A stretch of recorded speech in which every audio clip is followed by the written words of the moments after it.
pessoal, beleza? Então, vamos dar continuidade ao nosso estudo sobre as terras tradicionais ocupadas pelas comunidades indígenas. Então, falamos no bloco passado sobre esse aproveitamento desses recursos hídricos que pode ser realizado com autorização do Congresso Nacional, né, ouvidas as comunidades afetadas. Mas a gente precisa também discutir aqui, que também cai em provas, principalmente no Ministério Público, sobre a questão dos atos nulos e dos atos inexistentes com relação ao uso desse terreno, dessa área que é de ocupação das comunidades tradicionais. Então, isso está lá previsto no parágrafo 6º, artigo 231, está aí na sua tela, joga aí, Homero. Então é o seguinte, há uma regra e tem uma exceção relativa a esse tema. A regra relativa à nulidade e extinção desses atos é que não vai produzir efeitos jurídicos os atos que tenham por objeto a ocupação, o domínio, não só a ocupação, mas o domínio também, a posse, exploração das riquezas naturais do solo, dos rios e dos lagos, das terras tradicionais. Então, se uma pessoa, por exemplo, realizar um contrato de entrega, por exemplo, de pepitas de ouro, a partir de uma extração que foi feita de forma ilegal numa terra tradicional, numa terra indígena, esse contrato ele vai ser considerado nulo, ele vai ser considerado até inexistente, ok? Por quê? Porque não é permitido com que uma pessoa índia, que não tenha autorização, explore os recursos minerais sem ter autorização, ok? Então, esse ato de posse, de ocupação, de domínio, de exploração dessas riquezas vão ser considerados sem produção de efeitos no mundo jurídico, ok? Agora, qual é a exceção? A exceção a isso, Alexandre, em todas as situações, a comunidade indígena vai ter esse ato considerado nulo para fins da comunidade indígena, para fins da proteção da comunidade indígena? Não, nem sempre. Se, como diz a nossa Constituição, joga aí na tela, Homero, se houver um interesse público da União, e esse interesse tem que ser relevante, devidamente fundamentado, não vai gerar essa nulidade e extinção dos atos. Agora, cuidado com isso na prova. O interesse, ele é da União, ele não é do grileiro, ele não é do município, ele não é do Estado, o interesse, ele é da União, beleza? Outro ponto que a gente precisa estudar é sobre essa remoção dos grupos indígenas de suas terras. E aí, não só estudar a remoção, como mais na frente a gente vai ver da demarcação das terras indígenas, eu já solicito que vocês estudem, quem for fazer uma prova de promotor, de juiz, a decisão do STF na petição 3.388, que fala do caso Raposa Serra do Sol. Foi um caso emblemático em que o STF decidiu que a demarcação dessas terras indígenas da Raposa Serra do Sol seria de forma contínua, mais de 1 milhão, foi 1.700.000 hectares de reserva indígena. Ela foi uma demarcação contínua porque eram vários locais, então havia várias áreas de floresta, né, de reserva. Aí o STF entendeu que toda a área, de forma contínua, deveria ser preservada, 1.700.000 hectares, e o STF também decidiu que era para ser ocupado exclusivamente pelas comunidades indígenas, ou seja, somente esses grupos indígenas é quem poderiam estar residindo nesse território e fazendo usufruto dos seus bens, do seu minério, da sua fauna, da sua flora. essa decisão ela foi emblemática também porque o STF ele trouxe 19 critérios para todas as comunidades indígenas relativas a ao uso do solo, a forma da demarcação. Então, esse tema foi bastante debatido e até hoje ele ainda é fruto de muita celeuma, porque alguns ministros do STF, principalmente o Barroso, o Luiz Roberto Barroso, ele entende que esses critérios não podem ser aplicados todas as comunidades indígenas de forma igualitária. Não poderia ter o efeito vinculante para todas as comunidades indígenas. Deveria se aplicar somente à comunidade da Raposa Serra do Sol e não gerar esse efeito vinculante que inicialmente se suscitou. Então, eu sugiro que vocês estudem essa decisão, estudem essas condições com relação à demarcação desse território indígena, porque uma das condições, por exemplo, foi que as Forças Armadas e a Polícia Federal poderiam adentrar no território sem solicitar autorização das comunidades indígenas, nem muito menos da FUNAI. Então, só a título de exemplo. Então, ainda há uma discussão se esse efeito ele deve ser vinculante ou não. Então, eu sugiro que vocês estudem sobre esse tema. Recentemente foi dada uma decisão também, em 2013, de que as comunidades indígenas solicitaram, peticionaram que elas pudessem realizar o garimpo lá na Raposa Serra do Sol, porque entenderam que disseram que fazia parte da própria cultura da comunidade indígena a prática do garimpo e da exploração mineral. E o que o STF decidiu sobre isso de forma unânime? Que pode até realizar o garimpo, mas que se tiver a intenção do lucro, se tiver esse interesse econômico por trás, aí vai ter que ter a autorização das autoridades públicas competentes. Essa foi a decisão unânime do STF recente. Então, para quem vai fazer uma prova de juiz federal, de Ministério Público Federal, de promotor federal, né?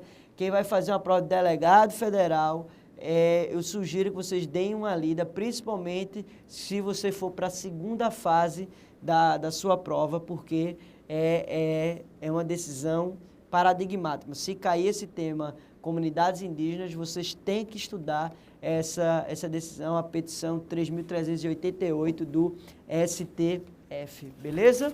Então, a gente precisa falar também da remoção. Então, a remoção desses grupos indígenas de suas terras, como regra, não é permitida. Então, a regra é que é vedado essa remoção das comunidades indígenas das suas terras. Mas há exceção, Alexandre? Há sim uma exceção, está aí na sua tela. Joga aí o mero na tela. Então, qual é a exceção que está lá previsto no parágrafo 5º do artigo 231 da Constituição Federal? Será possível essa remoção se houver uma aprovação ad referendo do Congresso Nacional. Cuidado com isso mais uma vez. Não é Senado Federal, nem é Câmara dos Deputados, é o Congresso Nacional, ou seja, as duas casas, ad referendo, vai decidir em caso de catástrofe, epidemia que põe em risco os índios ou a interesse da soberania do país. Agora, qual é o grande detalhe? Quando acabar com o risco, vai a comunidade retornar de forma imediata ao seu território. Então, em caso de catástrofe, epidemia e interesse da soberania do país, agora destacando que é a epidemia que coloca em risco a saúde dos índios, né? Então, vai haver... Agora, esse termo, interesse da soberania do país, é muito amplo, né? É muito amplo. Então, é com base nisso que o governo ele sustenta essa hidrelétrica de Belo Monte, né? Porque ele diz que é interesse do país por conta para sustentar a energia, né? A qualidade energética, o nosso potencial energético de toda a população do país inteiro, né? Essa argumentação que existe, mas já há diversos projetos contestando isso, projetos alternativos de organizações não governamentais que demonstram que pode-se fazer outras hidrelétricas ou a Terra de Belo Monte com impactos mais reduzidos. Basta se ter esse diálogo aberto com as comunidades e com as organizações da sociedade civil. Então, para a sua prova, remoção das comunidades indígenas, é possível? Regra, não pode. Excepcionalmente pode. Em que condições? Em caso de epidemia que coloque em risco as comunidades indígenas, em caso de interesse da soberania nacional ou em caso de catástrofe, ok? Isso é por decisão da Câmara dos Deputados? Não. Decisão do Congresso Nacional ad referendo, ok? Beleza? Demarcação dessas terras indígenas. Então, já falamos que vocês precisam estudar essa decisão da Raposa Serra do Sol, se vocês forem fazer uma segunda fase, principalmente, e isso está lá previsto no artigo 231, né, no caput, onde diz que é da União a competência para realizar essa demarcação das terras indígenas, bem como é de competência da União proteger essas terras indígenas e respeitar os direitos da comunidade, ok? Da comunidade indígena. Então, de quem é essa competência? Competência da União. Fases da demarcação, joga aí na tela, Homero. Existem essas fases da demarcação, são 4 fases. Então, primeira fase, a FUNAI é o órgão responsável para fazer a demarcação, a delimitação, dizer espacialmente, territorialmente, fazer o georreferenciamento de qual é os limites daquela comunidade indígena. Segunda fase, o Ministério da Justiça vai aprovar por meio de portaria. Depois, a Presidente da República agora, né, vai homologar por meio de decreto. E, por fim, o Serviço do Patrimônio da União, que a gente chama também de SPU, ele vai, juntamente com o cartório, registrar nos seus livros próprios. Então, FUNAI demarca, MJ aprova por portaria, Presidente da República homologa, então o MJ aprova, o Presidente da República homologa por decreto. E aí haverá o Patrimônio da União, junto com os cartórios, que vai registrar nos seus livros próprios para deixar isso consolidado. Porque vocês estudam em direito civil, né? Só há a propriedade com o registro, né? Se bem que aqui, quando a gente está falando de terreno, terra indígena, a gente não tem a propriedade das comunidades indígenas. Há uma posse, né? É por isso que a gente diz que é um bem de uso especial, né? Porque há uma posse, essa posse ela é permanente, ela é inalienável e intransferível, certo? Indisponível, beleza? Outro ponto que a gente destaca aqui sobre a terra indígena é que essa terra indígena ela é o fundamento da existência da própria comunidade indígena, como a gente falou aqui no bloco anterior. Há um relacionamento diferenciado da comunidade indígena com a terra, do homem branco com a terra. Ali a terra é considerada seu próprio habitat. É por meio da terra que ela preserva a sua cultura. É diferente da gente, né? Então, hoje a gente mora num apartamento, depois busca outro maior, ou então outro mais próximo do trabalho. Enfim, a gente não tem uma relação, nós brancos, ou não índios, né? Nós não temos uma relação de sobrevivência, uma relação de habitat com a terra. Porque a gente tem uma terra aqui, amanhã a gente pode trocar, se for economicamente mais interessante, se for socialmente mais interessante, mas a comunidade indígena não. Ali, pela terra, ela transmite os seus valores, a sua cultura, por aquele território, ele transmite o seu modo peculiar de vida. Ele é a representação da sua próprio patrimônio cultural, beleza? Então, é por isso que tem esse cuidado tão grande com relação à demarcação do território indígena, com relação à vedação dessa remoção dessas comunidades indígenas, com relação à exploração mineral desse terreno indígena, até pelas próprias comunidades indígenas, né? A gente viu que o STF decidiu agora que se a comunidade indígena de Raposa Serra do Sol quiser explorar, garimpar a sua terra, pode fazer, mas se tiver interesse econômico, tem que ter autorização judicial para não se esvair a sua própria finalidade, que é de proteger o meio ambiente, de manter a sua relação com a sua terra e seu patrimônio cultural.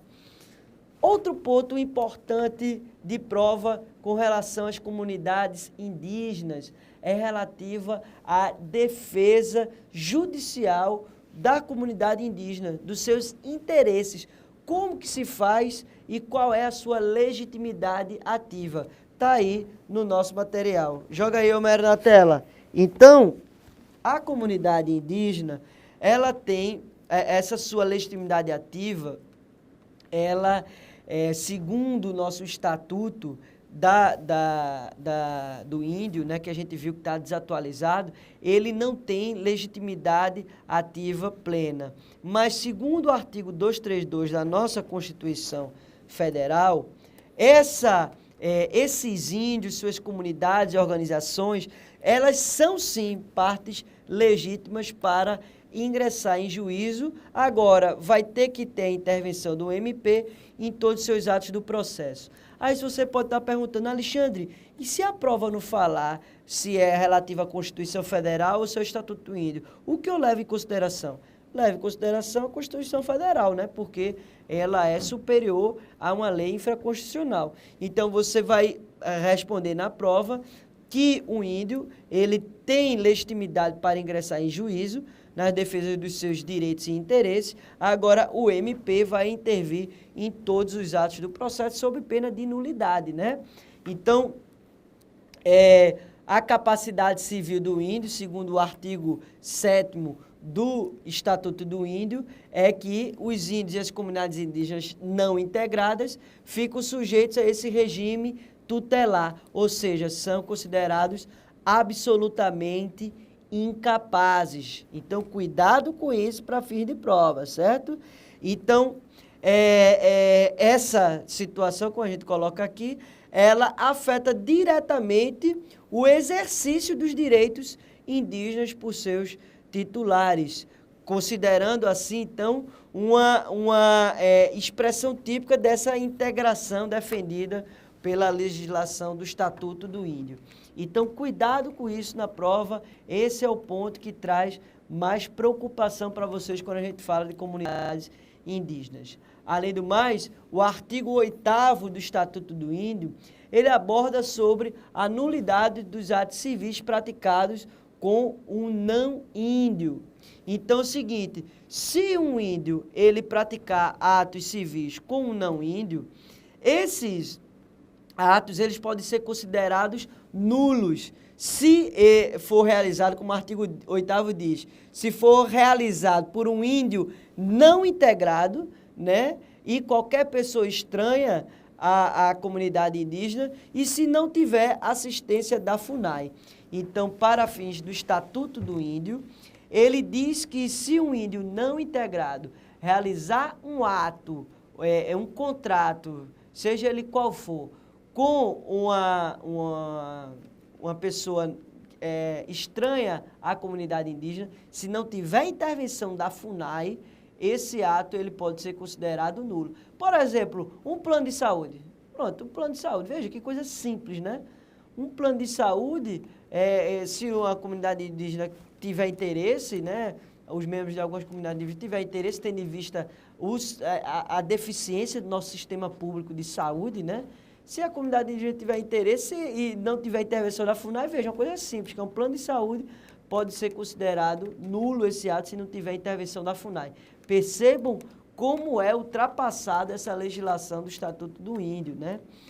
Então, outro ponto que merece destaque é quando o próprio artigo 8º, ele diz que não se aplica a regra no caso em que um índio, ele revela uma consciência e um conhecimento do ato praticado, desde que não lhe seja prejudicial e da extensão dos seus efeitos não causa nenhum prejuízo para ele. Então, o artigo 8º, ele diz, se for um ato realizado entre um índio não integrado e um estranho à comunidade indígena, esse ato, se não tiver a participação da FUNAI, esse ato ele é considerado nulo. Ele é considerado nulo. Agora, se esse índio ele já tem um nível de integração com a sociedade, já tem consciência do que se trata aquele, como deu o exemplo, aquele plano de saúde, se não trouxer prejuízo para ele, então esse ato vai ser considerado válido, mesmo que não tenha a intervenção da FUNAI, ok? Isso é redação do artigo 8º do Estatuto do Índio. Outro ponto que o Estatuto do Índio traz de destaque, que também é cobrado em prova, é sobre a possibilidade da liberação desse índio relativo a essa tutela da FUNAI. A prova pode perguntar, o índio ele pode se liberar dessa tutela da FUNAI? Há uma previsão legal disso? No artigo 9º do Estatuto do Índio, que está aí na sua tela, ele diz que se o índio requerer ao juiz competente, investido dessa plena capacidade civil, ele pode sim conseguir essa plenitude da capacidade civil. Então, se um índio ele requerer ao juiz e preencher os requisitos abaixo indicados, esses 4 requisitos, então ele pode sim investir na capacidade plena civil. Ou seja, ele sair desse regime tutelar previsto no artigo 9º. Então, quais são os requisitos? Primeiro, idade mínima de 21. Cuidado para não confundir com 18 anos, certo?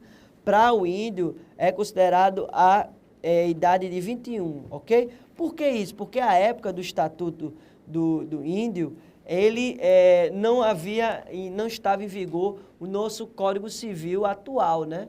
A época era o Código Civil anterior, que considerava a maioridade com 21 anos, certo?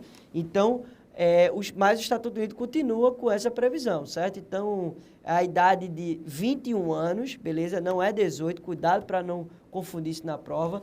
Tem que ter, tá aí na tela, joga aí, Homero. Tá aí, conhecimento da língua portuguesa, habilitação para o exercício da atividade útil na comunhão nacional. Veja, até as expressões são bem preconceituosas. Atividade útil na comunhão nacional, certo? Mas o que é útil, né? Você pode perguntar, certo? O que é útil?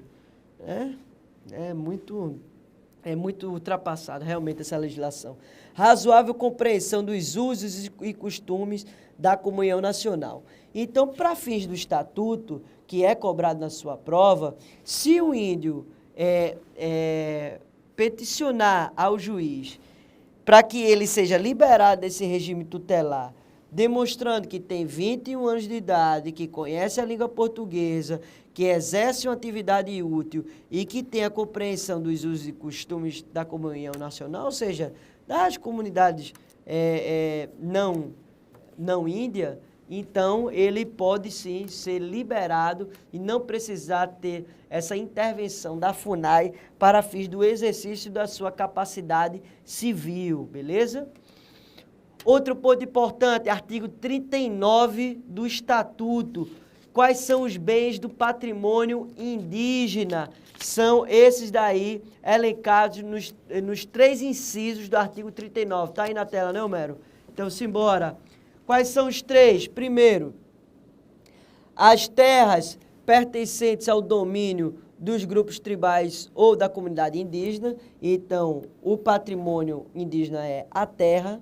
Segundo, o usufruto exclusivo dessas riquezas naturais e de todas as utilidades existentes nas terras ocupadas por grupos tribais ou comunidades indígenas e nas áreas a elas reservadas. Então, as terras e o usufruto exclusivo é outro patrimônio. E os bens móveis ou imóveis adquiridos a qualquer título. Então, para resumir a ópera, a terra, o usufruto exclusivo e os bens móveis ou imóveis são os bens do patrimônio indígena previsto no artigo 39 do Estatuto do Índio. Isso eu já vi sendo cobrado em prova, viu, gente? Cuidado para não esquecer desses itens para a sua prova, beleza? Outro ponto importante, direito à educação, está lá previsto no artigo 210, parágrafo 2º da nossa Constituição Federal.